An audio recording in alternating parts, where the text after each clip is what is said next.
So I was on my way back home, went down I-10, and I decided let me go see my uncle and my mentor. I'm in the cemetery right now.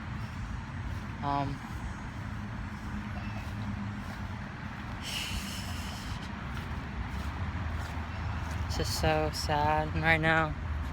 I don't know if you can tell, there's another funeral going on, and I know how that day feels, so I can empathize with those people. And you're wondering how come the earth hasn't stopped, or how come the world isn't mourning the person that I just lost, even though they don't know him.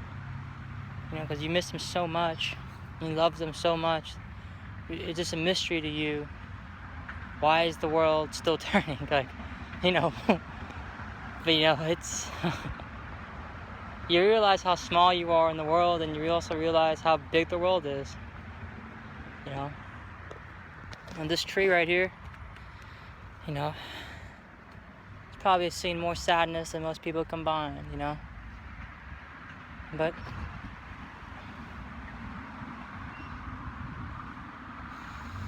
it still bothers me how come it still bothers me why the world hasn't stopped for the people I've lost. I still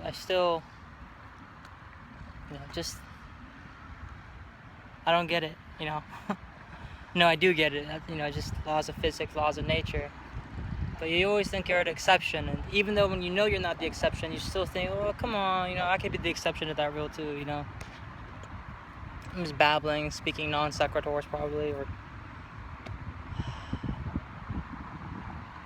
you miss him every day, every damn day. It might be for a second you might think about it, might be for a minute, an hour, a whole day, and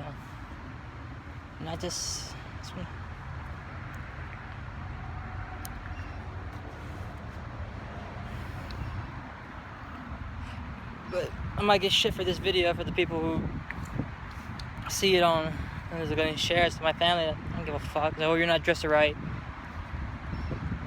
It's like, fuck off. It's my family members. It's people I cared about who are here.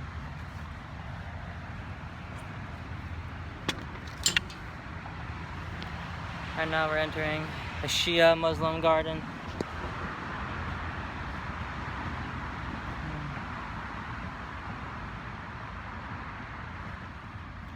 Take off my helmet at least.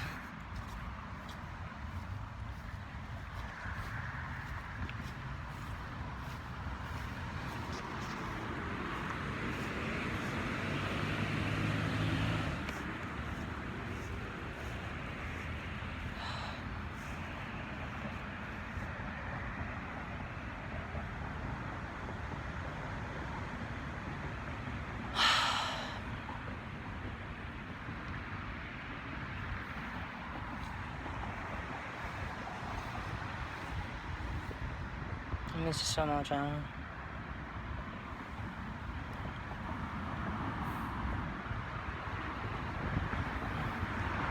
There's my uncle's grave right there. There's my mentor's grave.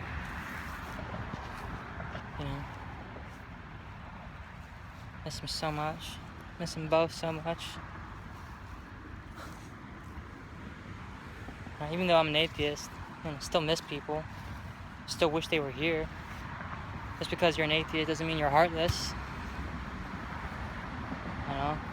You still miss the people you love.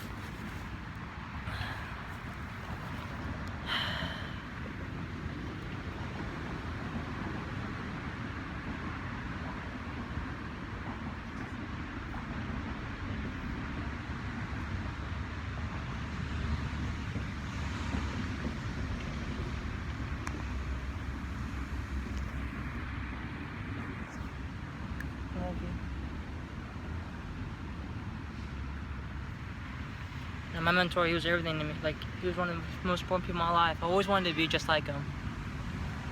I wanted to be a doctor like him. I wanted to do Doctors Without Borders like him. Like, I wanted to be everything he was and more,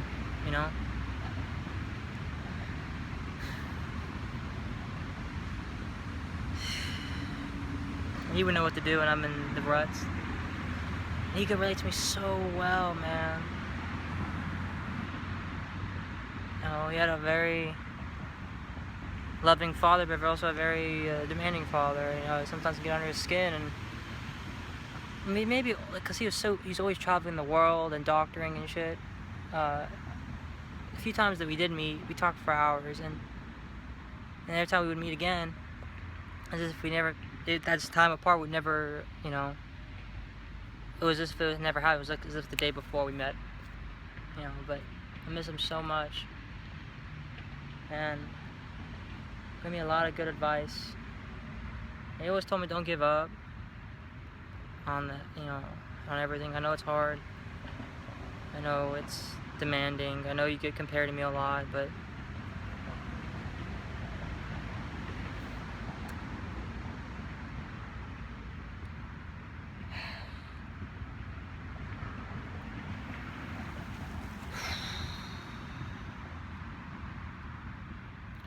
you miss him.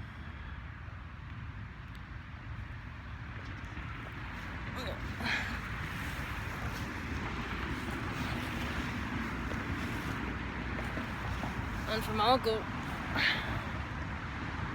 he was so funny. He was just so funny.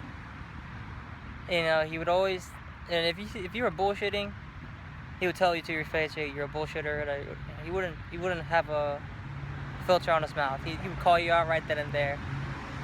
And he always had a presence among him. Like, you knew if you walked into the room, it was just, everything's gonna be okay.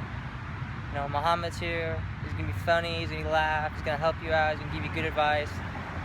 You know, not the advice you want, but the advice you need. You know, he wouldn't sugarcoat anything for you.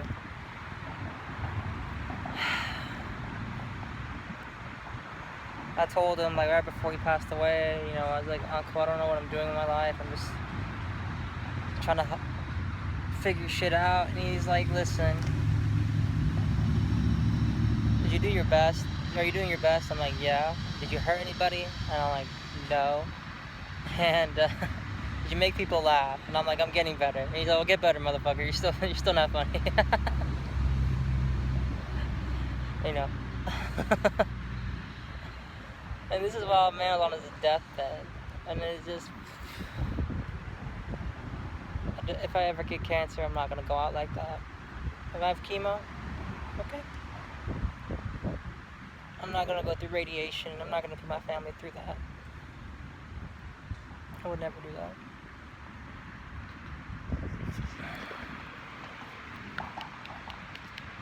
I love you so much. And that's the kind of doctor I wanted to be too with Masu. He's Doctors Without Borders. You know, he'd work for 6 months, off for 3 months, or off for 6 months, or work for 9 months, off for 3 months. You know, he'd always go back. Always go back. And he didn't like practicing medicine in the West because he felt like, you know, he was helping people, but he wasn't really changing their lives per se. You know, like if you go to these third world countries, developing countries, where people are, you know, if they just see a doctor for 10 minutes or for 1 day, they can make them live 20 years, like on for one doctor's visit. Or you just change their quality of life drastically, like that. And it just,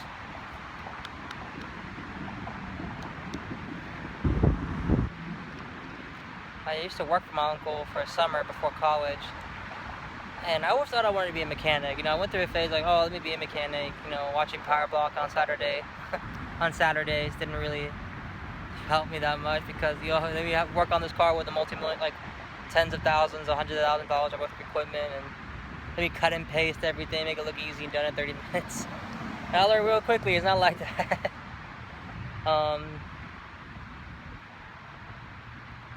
Such a good boss, too.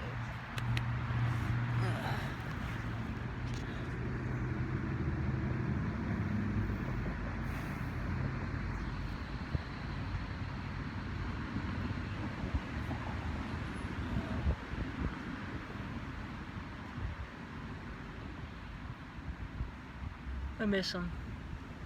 Miss them both.